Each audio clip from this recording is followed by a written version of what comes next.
Hey, it's Marley from the Energy Boutique with your energy forecast for Friday, December 16th. So today we have our last quarter moon taking place at 24 degrees in Virgo. I'll talk about that in just a second. And after we have our last quarter moon, we are going to be shifting into Libra energy. So we will have the moon go void, of course, at 2:14 p.m. Eastern Standard Time. We will be locking into Libran energy at 2:50 p.m. Eastern Standard Time. So there are 7 different aspects here today. 7 of them involve the moon, declaring this an actual moon day. Now, here's the thing. A last quarter moon, we're building in intensity. We are wrapping up the cycle that began for us back under the new moon in Sagittarius, late November. And of course, we've had the full moon in Gemini pique our curiosity, pique our information, pique the communication and the information and details that we have to sort through and process in order for us to align with one path, one direction, one decision, one choice over the other. Now, this Virgo energy, because it's an earth energy, we're very grounded. We're able to approach a lot of the things that have been really cluster effing our heart space and our head space from a realistic, practical, logical point of view. And what this is going to do for us is help us sort things out. We've been analyzing our inner realm for the last couple of days, which is always a very tedious process.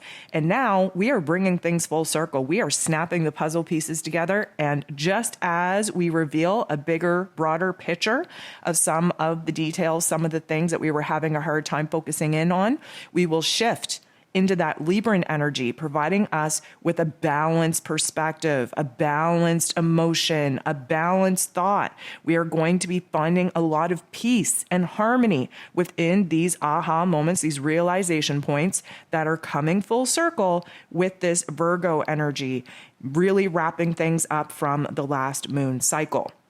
So Fridays are typically ruled over by Venus. Venus, of course, the goddess of love and beauty and worth, pleasure and money. She's in Capricorn energy, thinking very long term about her goals, about what she needs in partnerships and relationships and money matters, what she wants to give birth to, what she wants to create.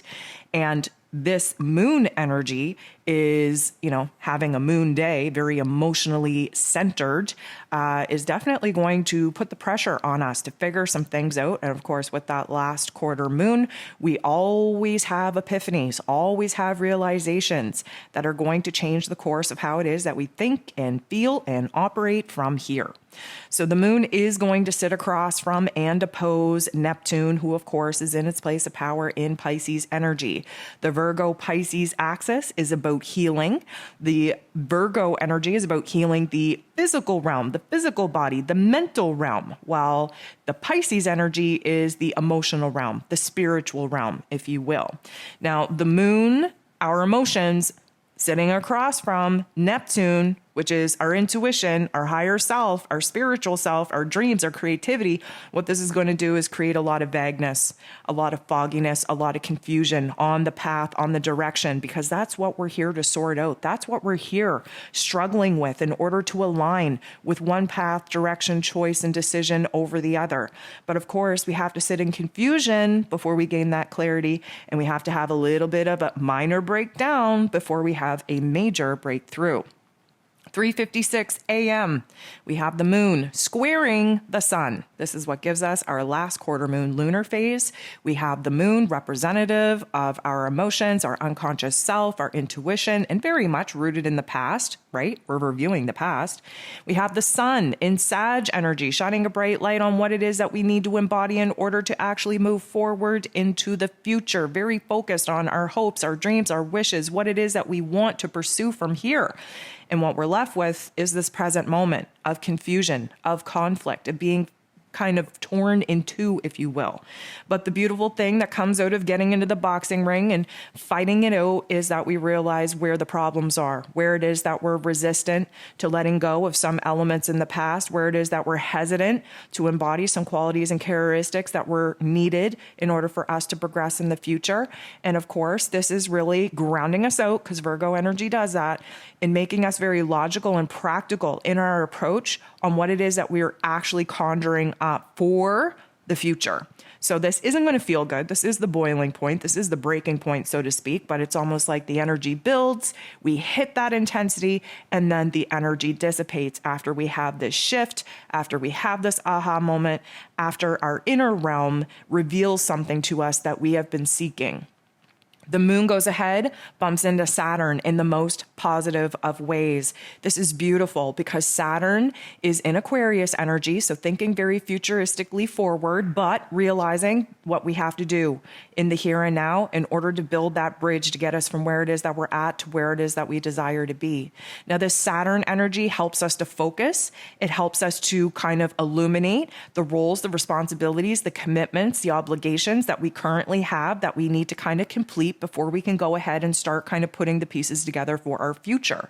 What it's also doing is grounding us out, slowing us down, making us think very methodical in our strategy that we're going to need to implement in order for us to start kind of tying up the loose ends of the past and start creating and building and giving birth to the elements that are needed for us to actually build upon as we move into the future.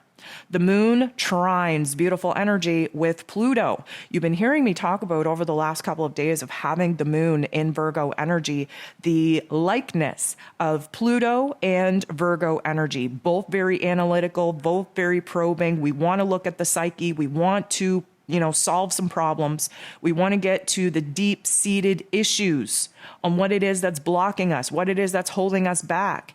And the moon interacting with Pluto in this way, this great transformer energy, suggests that we are making huge amounts of freaking progress. We are having aha moments. We have done the analyzing needed in order to see where the root problem is, likely in our narrative, likely in our perception, our understanding, because it is psyche related. And the minute that light gets switched on, it's an aha moment. It's something we can't unknow. It's something that is going to change not only our perception and understanding looking back, but our plans, our strategy, our wisdom, our knowledge in implementing the right kind of framework to build a future upon. The moon bumps into the true node, which is our soul's path, our destiny point, trying to get us on the right path to move forward into the future. Granted, this is an awkward interaction between the two, but what it's doing is illuminating for us where we've made a lot of progress, where there's been a lot of growth, a lot of improvement in our emotional realm, and where it is that we're still building towards resolving some of the issues that we've identified over the last couple of days in our heart space and in our psyche. The moon sits across from and opposes Jupiter, who is at the final degrees of Pisces energy. And this is definitely going to put a little bit of a cluster F on our emotions because we're feeling trapped. We're feeling like we are being pushed into growth, being pushed into having to improve, being pushed into the future, being pushed into making progress. And the earth energy of Virgo likes to go low and slow, very strategic, very methodical. And Jupiter over here is just magnifying the opportunities for us to kind of take a huge leap forward, make a huge amount of effort to shift. Again, at the final degrees of Pisces energy, we're preparing to re-enter into Aries energy on the 20th, the day before the solstice. There is a lot of intensity building here on what it is that we need to wrap up before we can go ahead and start initiating a new path of our happiness, of our pleasure, of our passions, of our desires. This is when the moon goes void, of course. And of course, we are locking into Libran energy at 2:50 p.m. Eastern Standard Time. At 3:48, we have our last aspect of the day with the moon in this Libran energy, making a very awkward aspect to Uranus, who is retrograde in Taurus energy. Taurus energy, Libra energy, they both have something in common: Venus, the ruler of Fridays. So even though this is an awkward interaction, what we're being illuminated to is where we need a little bit more balance in our lives, a little bit more peace and harmony and love, a little bit more stability. And we can recognize that through what it is that we're feeling overwhelmed, kind of pressurized to change, to let go of, to open ourselves up to, and what it is that we want for ourselves, knowing damn well what we're going to have to change and transform in our lives in order to actually get it. So this might feel a little bit emotionally chaotic because the Libran energy shows us where that balance point is needed by feeling through the extremes. And this Uranian energy is a shock to the system, bringing some anxiety, bringing some pressure to our realm.